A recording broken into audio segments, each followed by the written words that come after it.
Welcome to GRE Snacks, snackable episodes about the GRE, GMAT, and graduate school admissions. I'm Tyler, founder of Achievable, and we have an affordable GRE course that includes everything you need to ace your GRE exam.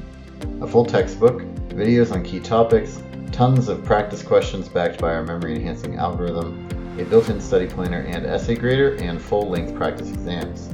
You can try it out for free by going to achievable.me, and if you like it, use the code podcast to get 10% off at checkout. Now, let's get started. Today we've got Yasiara Ortiz from MissStudy, and I'd love if you can introduce yourself. Yes. So my name's Yasiara Ortiz, and I do go by MissStudy. It's just easy to remember. And what we do, because I have a whole team, is we really empower our students to find out what their mission is and then realize what university in the world, yes, I said in the world, is a better fit for them. So we have students studying all over the world, in the States, in Canada, in Europe, in Asia, in Australia.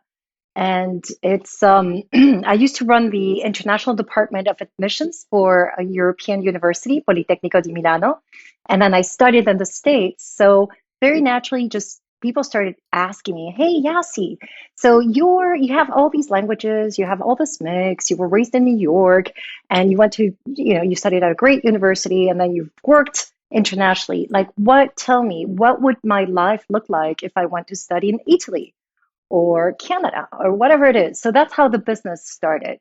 Yeah. Very cool. Yeah, that's great. And so, yeah, I think to start things off, so today the topic is talking about international students applying to the US, right? Which is a fair chunk of your clients.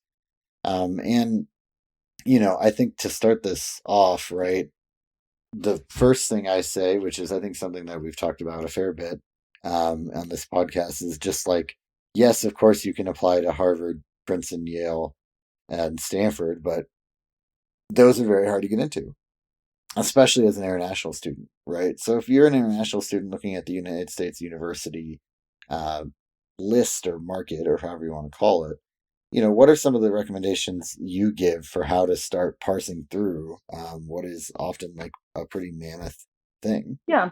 So an interesting fact is that out of we have a very international pool of students. And in the US, about 70% of students who apply are coming from China and coming from India. And these are countries where they're very good at test scoring. They're excellent. They get amazing grades. So a lot of times they'll be like, okay, so I have the test scores, right? I have the grades. Now, when it starts becoming tricky is the part of speaking about you, right? And a lot of these, it's a lot about test taking. So that's when we have other students coming from LATAM who have that personality. Maybe their grades are not that high, but then they have the personality touch. So what I always explain to my international students is, hey, this is a really complete application. It's not just about your grades, it's also about what you're bringing to the university, what type of ambassador you're going to be. So a lot of times students, coming from abroad, they've seen the movies. I mean, they saw Spider-Man in Mm-hmm. campus on Columbia. That's pretty cool. They've seen like the really like cool people like walking on American campuses. So they'll be like, oh, that's what I want. So they'll be very keen as to, they'll go on rankings. And as you said, okay, Harvard, Yale, Stanford. And what we do, our role is to also say, okay, those are options. Let me explain what those mean, what they would bring to you. And again, depending also on what your goals are, what other options can we take a look at? I like to have Mm-hmm. different types of plans. Also, coming from abroad, I mean, peso mexicano is different from the dollar. Like there's also a financial component, right? So if you're Right. looking for scholarships, what are some of the colleges that are more generous in terms of providing scholarships to international students? And some colleges are very generous, and some others are just, they have very limiting budget in terms of in terms of budget. By the way, we have so there's a really cool resource that I wanted to mention, and I'm going to mention it right now just so that people know. Like we have a resource so that a timeline in terms of applying to colleges. What does it mean? How to get ready? More so because for international students, there's a visa component and there are other things Mhm. they should be looking at. So that's we'll add the resource. I mean, I think we can add a link, right, to the bio. And I mean, the resource is Yeah, we can add it to the description for this, yeah. so we'll do that. So that's going to be a really cool resource for any student who's thinking of studying here. Like, okay, where do I start, and how much time do I need in order for me to start? Hmm. Yeah, no, that sounds great. And additionally, I think so look for that in the description if you're listening. I'll add it to the description of this podcast. But in addition to talking about sort of timeline, I think it's important to kind of go over the admissions process because the admissions process looks a little different if you're coming in from outside the country. Hmm. That's right. So, what's most students who are applying to the US, obviously, they're aware that they have to have a high level of English, and they're going to have to present a test that shows that they're fluent in English.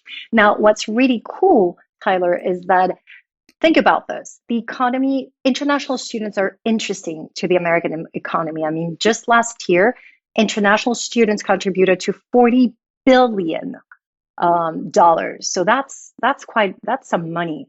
So there are a lot of universities who are now offering special programs for international students. What does it mean? If your English level is not that high, you're like, oh God, I don't know if I'm going to get the minimum TOEFL level that they're requiring, then there's a way for you to, inside a university, they'll do your application, they'll take a look at all your grades, and if everything looks good, it's just a matter of the English, then they'll give you inside the university, they'll have courses specialized for international students. So it's like doing like a pre-program where they get up to speed with English. And it's not just about the talking, it's also about, okay, how do I Hmm. write an essay? Maybe my country, like I have this a lot with my Latin students. I mean, Latin American students, they like to talk a lot. They will write a paragraph that is just one sentence. And so they're just used to writing that way. So it's also about understanding what is the writing style here. Okay, so there's the exam component. Also, because universities are interested in attracting these international students, sometimes, now this is a big sometimes, they'll have an SAT or ACT waiver, which I know for some students it's like, yay, that's amazing. So what that means is they'll have special classes for these international students. So a lot of times you'll find actually departments inside the university where they have a whole department specialized for these international students. So also what's cool about that is international students, this is the first time you're far away from your home. Maybe you're missing your food, maybe you're missing your language, maybe you're missing the way you socialize back at home. So this is a place where international students can find themselves, where they can go over academics, anything they need to be up to speed so that they can continue their studies with the rest of the class, the rest of Americans. So there's a standardized test, and then the application per se is very similar. I mean, you'll have essays, which I really recommend you do, and you start ahead of time. That's another thing. Just to give you an example, Right. uh, in order for you to apply to a university, just let's make this up. You're interested in applying to the Europe, right? So colleges Right. here in the States, application deadlines, we know November 1st is a big deadline, right? December is a big deadline. Now in Europe, you could basically wait until May or sometimes even June for a program that starts in August, right? So a lot of Hmm. international students are just used to that, so they're used to waiting for last minute, and that's one of the things that I find. A lot of times they'll come to me, yes, I want to apply to Harvard, and we're October 30th. I'm like, what do we do, right? It's a little bit late. So just make sure that you understand that it takes time. Make sure that you understand that preparing for exams takes time, and then the way you write essays is very different. Like I tell them usually what they call in other countries personal statement is very matter of fact, Tyler. Okay, What is it that you want to Right. study? What do you want to do? What are you going to get out of the degree? I mean, it's so different Hmm. from imagine if you died yesterday and you left something behind, what would you be remembered by? And these are the types of essays that we get in American colleges. It's a lot about inspiration. So that's also very different. So Hmm. start your essays ahead of time. And then it's not Right. over. Well, and I think you touched on like an important thing there, which is like there's the culturalization of the essay, which is not necessarily to say like oh like writing in proper English. It's about like what do American colleges want to see culturally, and it's like hopes and dreams and like vision for your future as opposed to being more like brass tacks like some other places. Mhm. Yes, that's right. And so that's where the research is really, really important because if you just write an essay about how taking again the Harvard example, how you're applying to Harvard because it's really well ranked, well, duh, I mean, everyone knows that. The research is really understanding how you fit in. And a lot of these colleges are very proud. I mean, I think out of all the countries I work with, the the proudness of being an alum is very strong in the States. I mean, here this is where the culture where we first started having t-shirts with the name of the schools, right? This is where you go to a networking event and people will ask you, where did you go to school? Now that's very different. In Europe, not really, they don't really ask you that. So there's this big sense of a family here in the States, a big sense of networking, which is also very different.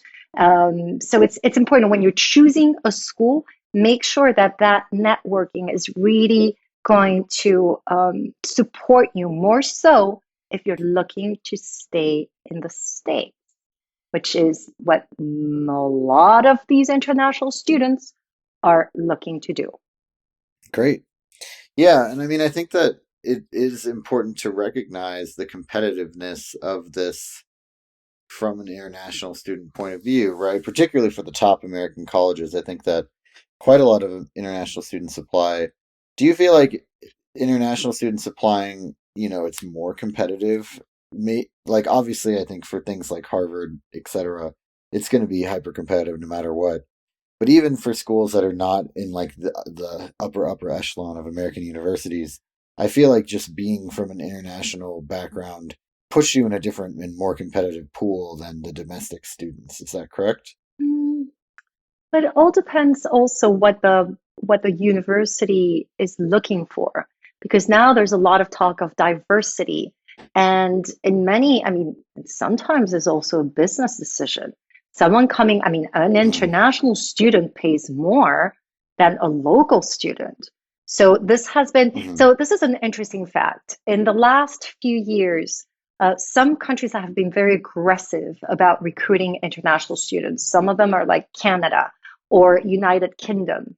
Now they're getting to a point that their universities are getting saturated with international students. Now the States still has a lot of room to grow. So there's a really from the university point of view, there's a real interest because there's from a domestic perspective, some people are just not going to college anymore. So they're looking and they're eager to attract those international students. So yes, it is competitive. And at the same time, I depending on the university, it could be also an advantage. You can use that as an advantage. Mm-hmm. Great.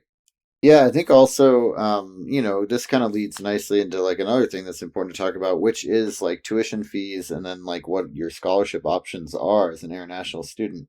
Because not Hmm. only are American universities incredibly expensive, often significantly more expensive than universities you'd find in your own country Hmm. already, like Hmm. multiple times more, they Hmm. also are, more expensive even more for international students, and I feel like scholarships are harder to get. And I'm curious, what are your thoughts on that, and what advice do you have for people looking at that?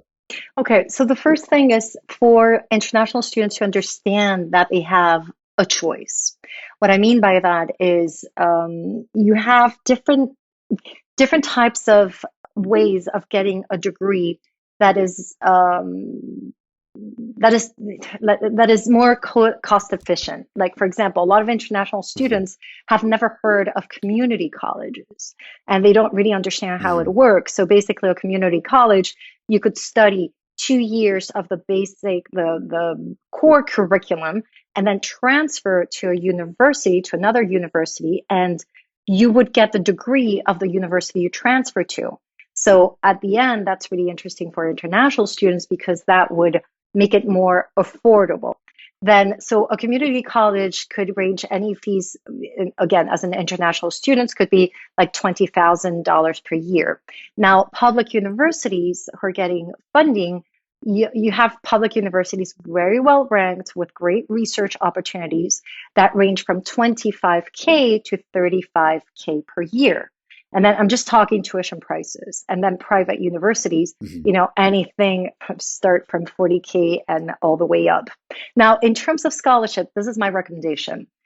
When you're applying to a university, make sure that you understand the opportunities that they have. Now, sometimes the universities, they'll have very specific scholarships. For instance, I was just applying to some schools here in Florida with a student from Eastern Europe, and they have a scholarship just for Eastern European students. I mean, that's very Hmm. specific. Harvard, for instance, they have a Harvard Arab Alumni Association scholarship, which provides scholarships to Arab students. You have Yale has international scholarships that offers need-based students up to 70,000 dollars per year. Same thing with Boston University. They have scholarships for international students that cover 25K per year. So there are opportunities. So that's on the side of the university. Now, what's really interesting for international students is to also find out in their local country what are some programs that are sponsoring students to actually get a scholarship either from the government, their local government, to private Hmm. scholarships. And in some cases, I mean, you have some Arab countries where the government was paying everything, all of the studies. So that's like, wow, how is that? For us, it's like, wow, that's pretty cool, right? And some Hmm. of them might have conditions. Yes, I mean, we will pay for your education. You go study in the States and then you come back. Some of them don't have conditions. So just make sure that you find out also in your country what are some of those opportunities. So there are ways to financing your studies. Right. Yeah, I think that makes a lot of sense. And I mean, I think it's also important to look for scholarships that are not just for tuition, but also for other things like room and board or even like travel expenses, right? Which can be major expenses. And I mean, on that note, I feel like, this is when I think about, if I was ever to go to school abroad, the number one thing that would worry me would be like getting a living arrangement and dealing with like the visa situation, right? Hmm. And so, what is your advice for people getting over the hump with that? Because I'm sure it's not as scary as it looks, but it looks pretty scary. So that's always something that I would worry about. So a lot of these international students, I mean, some countries are so used to asking for visas, even just for travel purposes. So they already, Hmm. it's not as scary maybe as an American because it just sounds different. And at the same time, what you need to do is you need to do it ahead of time. You need to have already an acceptance of the university. So once you have that acceptance of the university, you can follow the steps. You can contact fill out the paper form, contact the embassy, have an interview with the embassy. The embassy is just making sure that you're really going to the States to study, right? And then your visa will be, they'll give you approval, or they'll answer what the issue is. And then it's just, then you're off to go. Now, that Hmm. visa allows you to come to the States and study. You have to study full time, so it doesn't work for oh, I'm just going to take, these online classes. It doesn't work. You need to show that that's your main activity. And you can also, with that visa, you can also work on campus up to 20 hours per week. I mean, you can do work at cafeteria, at the library, whatever it is, right? And as a great advantage also for international students is you have the right to work off campus with what we call the OPT, which is the optional practical training, which means that Hmm. during, so once you graduate, right, you graduate and then you have up to 12 months for you to be able to work at a company like legally. Now, what's interesting is in last year, out of all the programs, the two most popular programs here in the States was computer science and business. The reason being is that for students who have a STEM designated program, which is science, technology, engineering, and math, that Hmm. OPT can extend to another 24 months. So that means you could work legally in the States for 3 years. And then either Right. that ends and then you go back home, or if you're really good and you can show that you're doing something that really that you're the only one who can do it, then you can get sponsorship for another type of a visa. Great. Yeah, well, and I think it also, to me, it like tracks with the fact that, like we talked about before, coming to America for college is so expensive. Mhm. So, in order for that return on investment to make sense, you probably are going to be, looking to enter like one of the more lucrative American industries, which business and computer science, I think, are definitely up there. Mhm. Another big one, I think, is medical school, and that's another one where I think there's quite a lot of international students as well. Yeah, medical school is so medical school, law school, also with architecture.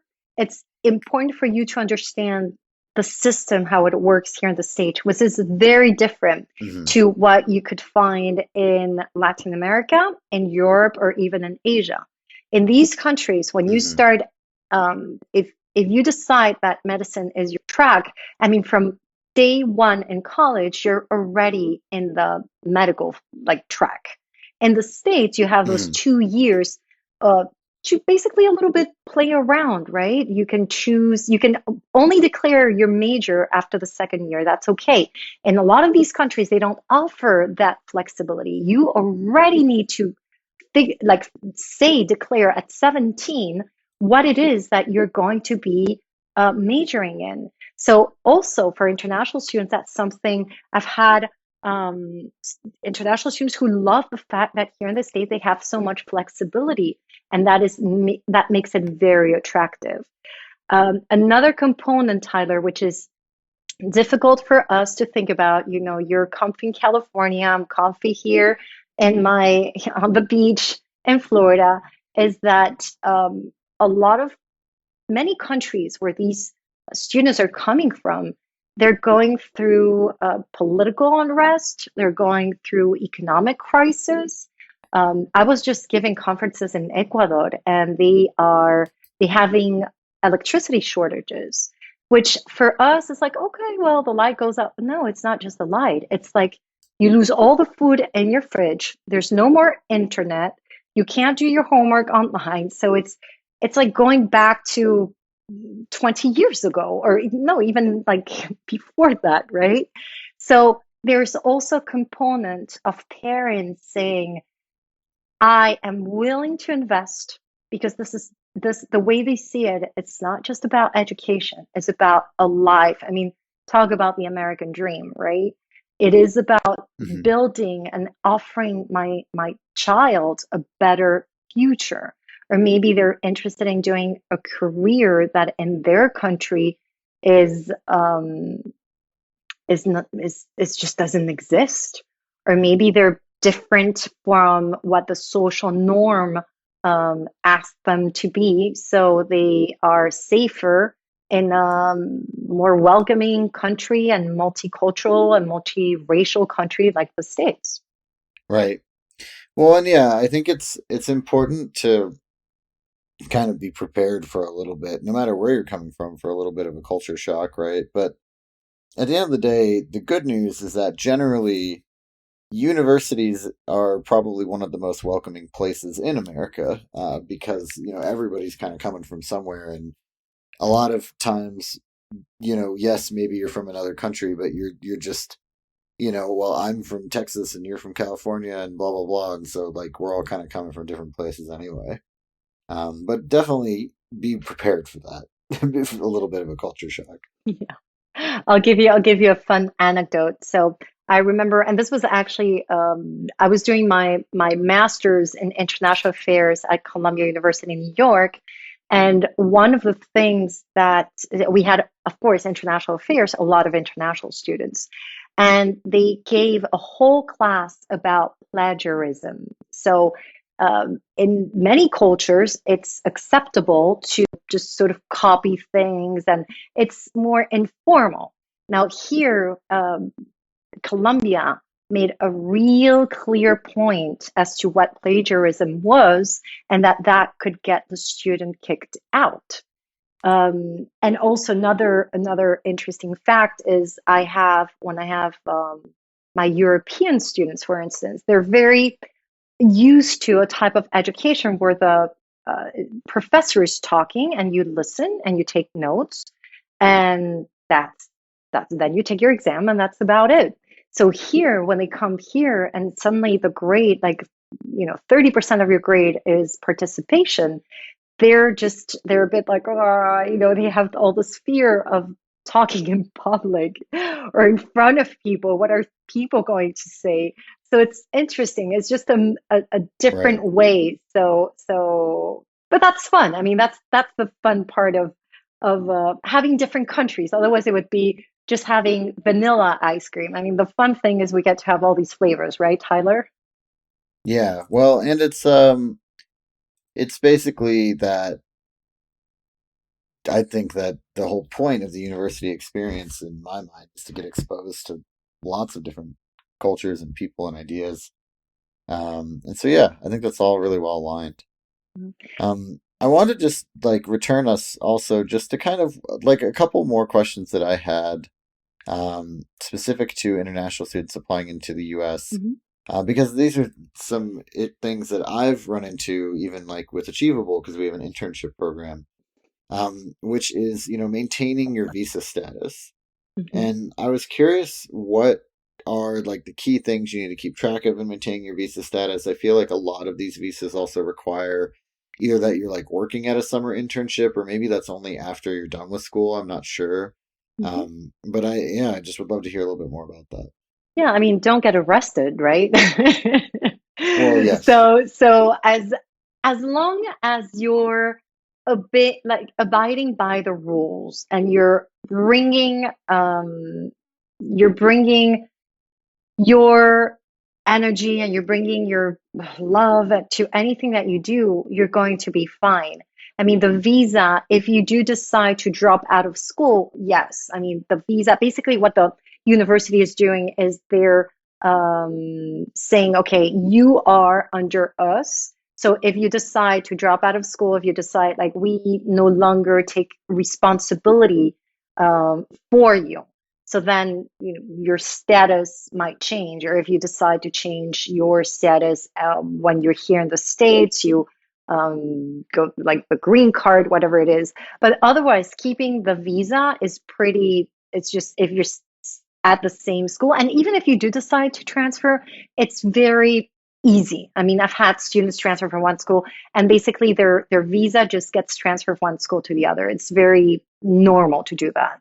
So I think the issue is more with working, and that's where the OPT and my recommendation for students is don't wait until last minute. More so if you're an international student, like really start going to your career service, find out about what are some employers that are looking for specific skills that you might have, maybe a language, maybe something very specific. For I'll give you an example. I think, yeah, it was where was it? A university. I think it was Birmingham University, in Alabama. Yes. So they had a whole department. This was interesting. They had a whole department for cyber terrorists. So to combat cyber terrorism.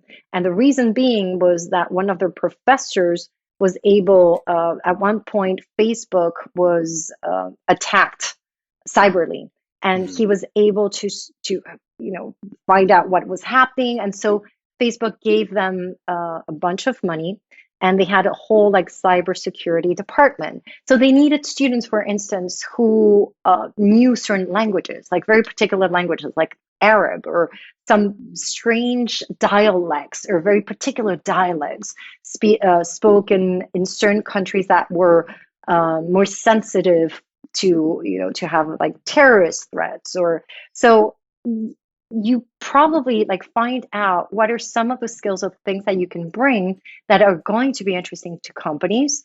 And also just be very proactive, go to the job fairs, get on that internship program, and do a lot of network. I mean, here, uh, it's and I'm really talking to my to the cultures that have a tendency to really just stay at the library and study, more like Asian cultures. Like, it is really important for you to get out there, because a lot of times you will land a job or you will make a connection not at the library, but even just playing pickleball or something as basic as that. So really get out Right. there, get out there.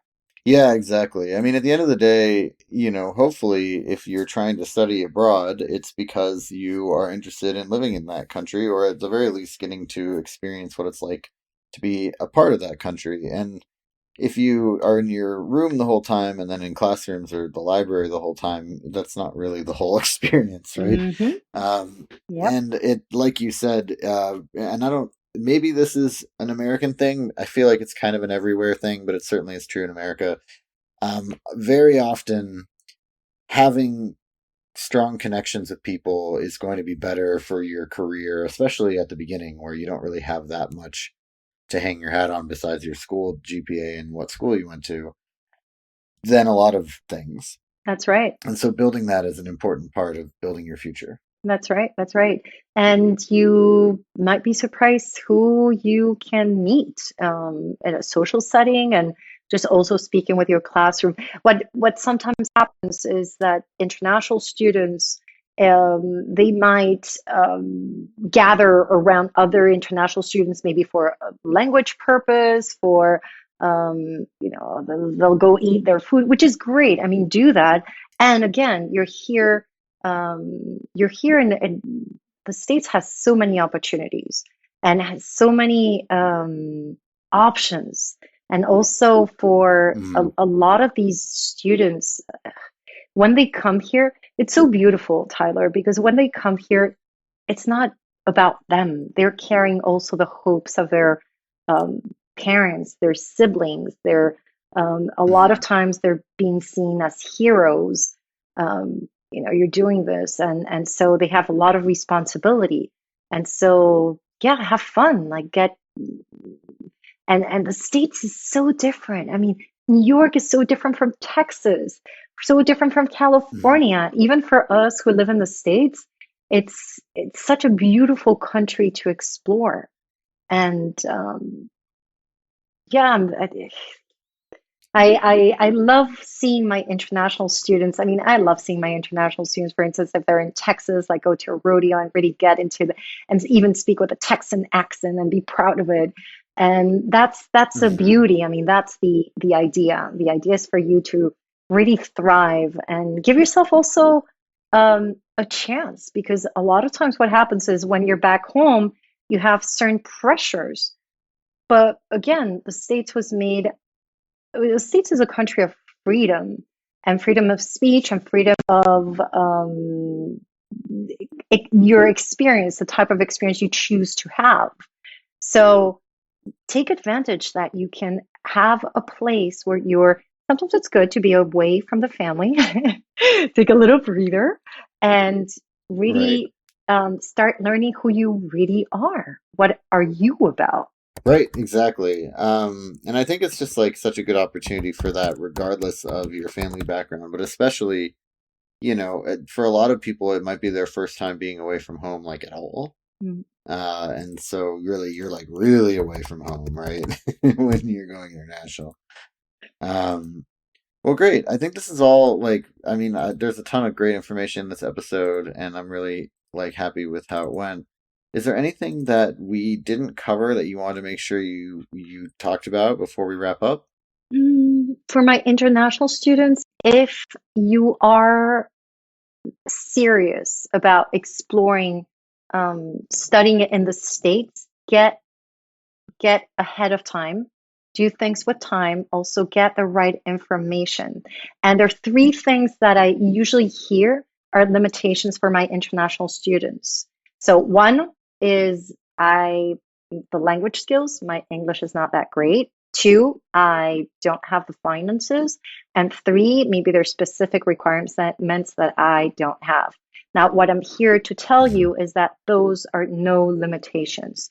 If there are special programs for students who need to improve their English, there are special scholarships if that's something that you need. There are also special requirements. They'll be more flexible with your requirements. So if that's your dream, let's make it happen. And I've had some amazing stories of people who've turned around their lives, came to the States, are now doing not just studying, but then are they got married here, they started a life, they're doing amazing things at in engineering companies. I have so many examples of really successful and beautiful stories. So if you really choose to explore this, let's explore it because there's some really really cool options. And I'm Tyler, I'm a mix. I was born in Colombia. My mom's French Colombian. My dad's from Spain. I grew up in New York, and I really love our country. I really love the States, and I'm lucky enough to travel and visit different universities in different states, and I'm always amazed.